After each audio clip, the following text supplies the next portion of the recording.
Hello and welcome to our viewers on ASI News broadcast, bringing you the latest top news for today.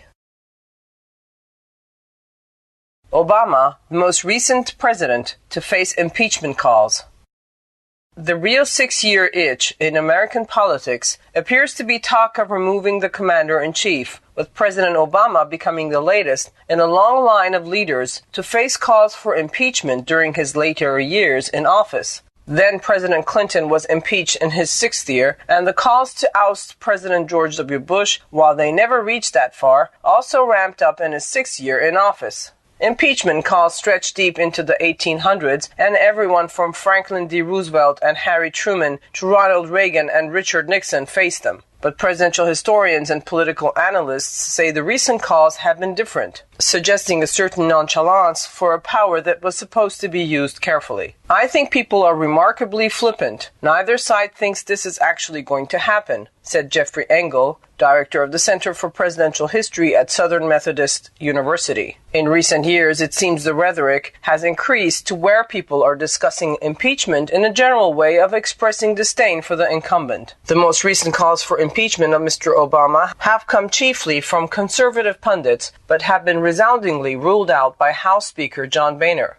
Few lawmakers have publicly called for impeachment, although some Republicans are beginning to raise the possibility as a response to Mr. Obama's expected executive order halting deportations for millions of illegal immigrants. I think Congress has to sit down and have a serious look at the rest of the Constitution, and that includes that I word that we don't want to say, Representative Steve King, Iowa Republican, said Sunday during an appearance on Fox News Sunday. Other Republicans have also kept the issue alive. Former Alaska Governor Sarah Palin, the 2008 GOP vice presidential candidate, is the highest-profile Republican to publicly call for impeachment. Recent polling indicates a majority of conservative voters agree with her position. While it's extremely unlikely House Republicans will pursue impeachment, the White House sees the clear benefit to keeping the topic alive. It can help paint the GOP as extremists while also energizing voters and bringing in millions of dollars in campaign donations.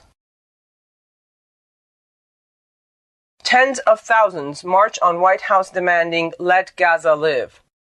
Tens of thousands of people marched to the White House to demand an end to Israel's ongoing military assault on Gaza. Hailing from cities across the United States, participants filled the U.S. Capitol with chants of "Free, Free Palestine, killing children is a crime," as they carried signs and banners memorializing the over 1,650 Palestinians who have so far been killed. 80% of them civilians, according to UN estimates. Nihad Awad, executive director for the Council on American Islamic Relations, told Common Dreams that the crowd numbered approximately 50,000 people, stretched 13 blocks from beginning to end, and included a huge array of the human race. Numerous organizations were represented among them, including MAS Immigrant Justice Center, American Muslims for Palestine, Jewish Voice for Peace, and the Answer Coalition.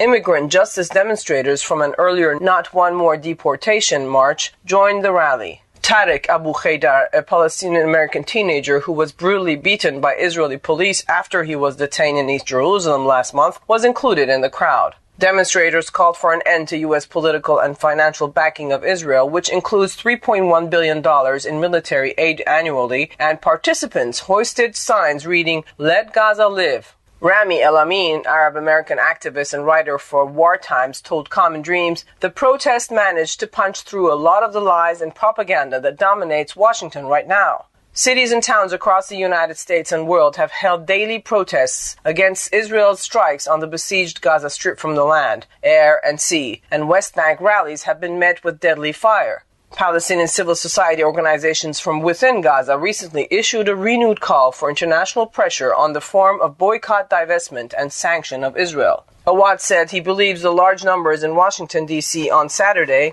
show a shift in U.S. public consciousness. The massacre Israel is committing, including hitting UN schools even after UN officials gave their coordinates, has broken all red lines and violated international humanitarian law, he said. The American people will not accept this. They are ahead of their government. And those were the latest top news from the American Studies Institute from Tehran. Follow us on asipress.us/en/radio/news. Stay with us on ASI News Broadcast with all the latest news from the U.S. brought to you from the American Studies Institute from Tehran. You can check our website at www.asipress.us. Thanks for watching.